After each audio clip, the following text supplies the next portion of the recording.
এখানে যেটা দেখতে পাচ্ছেন সেটা হচ্ছে ডেইলি স্টারের বিজনেস পেপারের একটি গুরুত্বপূর্ণ হেডলাইন। আমরা এটাকে বিশ্লেষণ করে পার্টস অফ স্পিচ আইডেন্টিফিকেশনের খুব এক্সেপশনাল একটা রুলস জানবো। কীভাবে পার্টস অফ স্পিচ আইডেন্টিফিকেশন করা হয়, কীভাবে ইউজ করা হয় বাক্যে, এবং এই বাক্যটা কীভাবে গঠন হয়েছে এবং এটাকে অন্য আরেকটা সেন্টেন্সে কীভাবে কনভার্ট করতে পারি।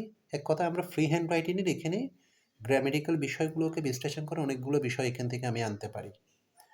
এখানে বলা হচ্ছে $10 oil price rise could add $80 million to monthly bill।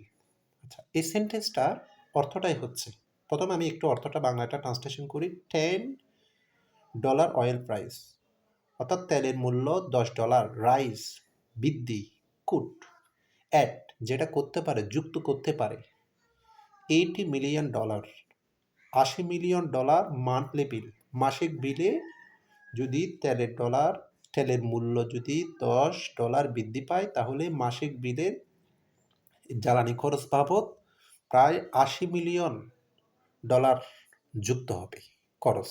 আচ্ছা, এখানে এই সেন্টেন্সটাকে যদি আমরা গ্রামেটিক্যালি বিশ্লেষণ করি, এখানে কুডটা হচ্ছে একটা মডেল ভার্ব। যখন একটা সেন্টেন্সে যখন ফাইনাইট ভার্ব খুঁজতে যাবেন, ফার্স্টে যেটা সবচেয়ে বেশি গুরুত্বপূর্ণ সেটা হচ্ছে তো কোনো অক্সিলিয়ারি ভার্ব আছে কিনা। হুক এটা টু বি, হুক এটা টু ডু, হুক এটা টু হ্যাভ, হুক এটা মডেল ভার্ব। অক্সিলিয়ারি ভার্ব যখন দেখবেন এরপরে কোনো মেইন ভার্ব আছে কিনা দেখবেন। যেমন এখানে একটা মেইন ভার্ব আছে অ্যাট, যেটা, তাহলে এই অক্সিলিয়ারি ভার্ব আর মেইন ভার্ব এটা মিলে এটা একটা ফাইনাইট ভার্ব। এখন এটা যদি ফাইনাইট ভার্ব হয়, আপনাকে বুঝে নিতে হবে যে ফাইনাইট ভার্বের আগে সেন্টেন্সের যতটুকু অংশ আছে ততটুকু অংশের সাবজেক্ট, এটা হচ্ছে যে সাবজেক্ট। $10 অয়েল প্রাইস রাইজ, এটা হচ্ছে যে সাবজেক্ট। সাবজেক্ট এখন যখন একাধিক ওয়ার্ড হয়, সাবজেক্ট এখানে সচরাচর সাবজেক্ট নাউন হয়। যখন একাধিক ওয়ার্ড হয় তখন এটা নাউন ফ্রেজ। সাবজেক্ট এখানে হচ্ছে যে নাউন ফ্রেজ। আচ্ছা, এখন এখানে প্রথম যেটা বিশ্লেষণ, এই রাইজটা, রাইজ মানে হচ্ছে যে এটা একটা, আমরা সচরাচর জানি এটা একটা ইন্ট্রানজিটিভ ভার্ব। রাইজের ট্রানজিটিভ ভার্ব হচ্ছে যে রে, রেজ, অর্থাৎ এটা ইন্ট্রানজিটিভ ভার্ব, এটা হচ্ছে যে সচরাচর ট্রানজিটিভ ভার্ব হিসেবে ইউজ করা হয়। এটা একটা ভিন্নতা জানতেন। এই রাইজ মানে হচ্ছে যে বৃদ্ধি পাওয়া, আর এই রেজ মানে হচ্ছে যে তোলা, উত্তোলন করা। এখন এটা সচরাচর ভার্ব অর্থে ইউজ করা হয়। যেমন এখানে আমি একটা সেন্টেন্স লিখেছি, আমি যদি সেন্টেন্সটা এভাবে লিখি, দ্য প্রাইস ইজ রাইজিং, মূল্য বৃদ্ধি পাচ্ছে, এটা একটা প্রেজেন্ট কন্টিনিউয়াস টেন্স। বিষয়টা লক্ষ্য করেন। তাহলে এখানে কিন্তু ইজ অক্সিলিয়ারি ভার্ব, রাইজিংটা হচ্ছে যে main verb, auxiliary verb plus main verb. এখন রাইজিংটা হচ্ছে যে মেইন ভার্ব অর্থে ইউজ করা হয়েছে, অর্থাৎ আমি বুঝিয়েছি এটা হচ্ছে যে মেইন ভার্ব অর্থে এখানে ইউজ করা হয়েছে। কিন্তু লক্ষ্য করেন $10 থেকে রাইজ পর্যন্ত ফাইনাইট ভার্বের আগে যেহেতু সাবজেক্ট, এটা নাউন ফ্রেজ। নাউন ফ্রেজের পরের ওয়ার্ডটা সর্বদা এটা অবশ্যই নাউন। রাইজ তাহলে এখানে কিন্তু ভার্ব হলো, কিন্তু এখানে কিন্তু এটা নাউন অর্থে ইউজ করা হয়েছে। এখানে বৃদ্ধি পাচ্ছে বা বৃদ্ধি পাওয়া, কিন্তু এখানে বৃদ্ধি। পার্টস অফ স্পিচ আইডেন্টিফিকেশন কীভাবে করা হয়, এখান থেকে যেটা বুঝলেন সেটা হচ্ছে যে নির্দিষ্ট কোনো ওয়ার্ডকে আপনি নাউন নাকি অ্যাডজেক্টিভ নাকি ভার্ব নাকি অ্যাডভার্ব এটা বলতে পারবেন না। এটার অবস্থানটা কোথায়, কীভাবে, সেটার উপর ভিত্তি করে আপনাকে আইডেন্টিফাই করতে হবে, নাম্বার ওয়ান। আচ্ছা, এখানে আর একটা বিষয় আমরা জানতে পারি, এই অ্যাড এর পরে এখানে টু হয়েছে, এটা একটা অ্যাপ্রোপ্রিয়েট প্রেপোজিশন। তাহলে এখান থেকে আপনাকে অ্যাড এর পরে সবসময় টু হয়। অ্যাড টু মানে যুক্ত করা, যেটা আমরা বুঝি। যেমন অ্যাড এর নাউন হচ্ছে যে এডিশন, অ্যাড এর অ্যাডভার্ব হচ্ছে যে অ্যাডিশন, এডিশনালি। তাহলে এটার ভার্ব জানলেন, এখানে দেওয়া আছে, এটার নাউন জানলেন, এটার অ্যাডভার্বও জানলেন, এবং এটা একটা অ্যাপ্রোপ্রিয়েট প্রেপোজিশন সেটাও জানলেন। আচ্ছা, এখন যদি দেখি কতটুকু বৃদ্ধি পাবে, যেটা মান্থলি বিলে $80 মিলিয়ন বৃদ্ধি খরচ যুক্ত হবে। এখানে দেখেন এই যে টুটা যদি একটা প্রেপোজিশন হয়, প্রেপোজিশনের পরে সর্বদা নাউন ফ্রেজ হবে। এই অংশটা হচ্ছে একটা নাউন ফ্রেজ। মান্থলি বিল এটাকে একটা নাউন ফ্রেজ বলেন। এখন এখানে প্রশ্ন করতে পারেন, নাউন ফ্রেজের মধ্যে এটা যদি নাউন হয় একাধিক ওয়ার্ড, এটা অবশ্যই অ্যাডজেক্টিভ, নাউনের আগে অ্যাডজেক্টিভ হয়। এক প্রশ্ন হতে পারে, এলওয়াই থাকলে তো অ্যাডভার্ব হয়, কিন্তু এলওয়াই থাকলে যে শুধু অ্যাডভার্ব হয় না, এলওয়াই থাকলে অ্যাডজেক্টিভও হয়। এলওয়াইটা কিসের পরে আছে, যেমন এখানে এলওয়াইটা বাদ দেন আপনি, এখানে এই অংশটা পাচ্ছেন কি, মান্থ, ইয়ার, এগুলো হচ্ছে যে নাউন। নাউনের আগে যখন এলওয়াইটা থাকবে তখন এটাকে অ্যাডজেক্টিভ বলা হয়। তাহলে এলওয়াই থাকলে অ্যাডভার্ব কবে হবে, যখন অ্যাডজেক্টিভের পরে। যেমন নাইস, নাইসলি, আমি যদি এখানে লিখি নাইস, এটা অ্যাডজেক্টিভ, এটার পরে এলওয়াই যুক্ত করেন, এখন কিন্তু এটা অ্যাডভার্ব। তাহলে এলওয়াই থাকলে কি অ্যাডজেক্টিভ হবে? নাকি অ্যাডভার্ব হবে সেটা ডিপেন্ড করবে এলওয়াইটা বাদ দেওয়ার পরে কি পাওয়া যায়। যেমন এখানে এলওয়াইটা বাদ দেওয়ার পরে এখানে পাওয়া গিয়েছে এটা adjective, adjective sorry noun, noun plus LY সেটা অ্যাজেক্টিভ। তাহলে এটা নাউন, এটা অ্যাজেক্টিভ।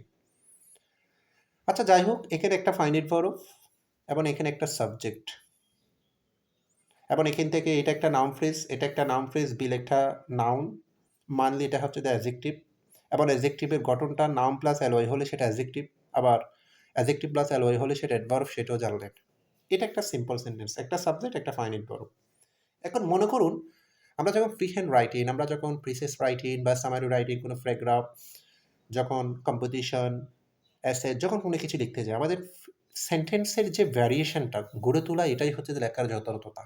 কোনো সেন্টেন্স সিম্পলে, কোনো সেন্টেন্স কমপ্লেক্সে, কোনো সেন্টেন্স কম্পাউন্ডে যদি লিখতে পারি তাহলে লেখার একটা ভ্যারিয়েশন হয়, সেন্টেন্স ভ্যারিয়েশন যেটাকে বলা হয়। আচ্ছা মনে করি এটা একটা সাবজেক্ট, একটা ফাইনাইট ভার্ব, তাহলে নিঃসন্দেহে এটা একটা সিম্পল সেন্টেন্স। এখন এটাকে যদি আমি কমপ্লেক্স করতে চাই সাপোজ, তাহলে সিম্পল সেন্টেন্স একটা সাবজেক্ট, একটা ফাইনাইট ভার্ব মানে একটা ক্লজ। এখন এই একটা ক্লজকে আমাকে দুইটা ক্লজে রূপান্তর করতে হবে। কমপ্লেক্স সেন্টেন্সে দুইটা ক্লজ হয়, একটা সাবঅর্ডিনেট ক্লজ, একটা প্রিন্সিপাল ক্লজ, এবং একটা সাবঅর্ডিনেটিং কনজাংশন লাগবে। আচ্ছা এখন তাহলে আমি এই নাউন ফ্রেজটাকে আমি একটা ক্লজে রূপান্তর করি। এখন নাউন ফ্রেজটাকে যদি ক্লজে যদি রূপান্তর করি, এখানে আমি অয়েল ফ্রাইসটাকে সাবজেক্ট ধরি, এবং এই যে রাইস এটাকে ভার্ব, এটা নাউন থেকে আমি ভার্বে নিই। তাহলে দেখেন অয়েল, এই যে আমি লিখেছি এটা অয়েল ফ্রাইস রাইজেস, এটা ফ্রাইসেস লিখে না, আমি সিঙ্গুলার লিখেছি, এর জন্য ভার্বের সিঙ্গুলার ফর্ম, সাবজেক্ট সিঙ্গুলার হলো ভার্ব সিঙ্গুলার ফর্ম। তাহলে এটাকে আমি, এই যে কতটুকু বৃদ্ধি পেয়েছে, $10, অ্যাডভার্বের ফ্রেজ, এটাকে অ্যাডভার্বের ফ্রেজ ধরে এটাকে বাই $10, এটাকে শেষে নিয়ে গিয়েছি। তাহলে এই নাউন ফ্রেজটাকে একটা ক্লোজে রূপান্তর করেছি। এবার এটা একটা কন্ডিশনাল সেন্টেন্স, মানে যদি এতটুকু বৃদ্ধি পাই তাহলে বিল এত $1,000,000 বৃদ্ধি পাবে। কন্ডিশনাল সেন্টেন্সের মতো অর্থ প্রকাশ করে বিধায় এখানে আমি একটা ইফ আনলাম, ইফ এটা হচ্ছে একটা সাবঅর্ডিনেটিং কনজাংশন, তাহলে এটা একটা সাবঅর্ডিনেট ক্লজ আমরা পেয়ে গেলাম। এই যে অংশটাকে, যেটা আছে বাকি অংশটাকে হুবহুব এটাকে মেইন ক্লজে রাখতে পারি। তাহলে এই যে নাউন ফ্রেজটাকে আমি সাবজেক্ট হিসেবে এখানে আনি, ক্লজটাকে একটু বিন্যাস করি। দ্য মান্থলি বিল, এটা কন্ডিশনাল সেন্টেন্সের অনুসারে ইফযুক্ত অংশটা, এটা ফার্স্ট কন্ডিশনাল বিদায়, এখানে ক্যান, মে, উইল একটা মডেল ভার্বের প্রেজেন্ট ফর্ম আনতে হবে। তাহলে এটা ক্যান আনলে কিন্তু সেন্টেন্সটা বেশি শুদ্ধ হয়।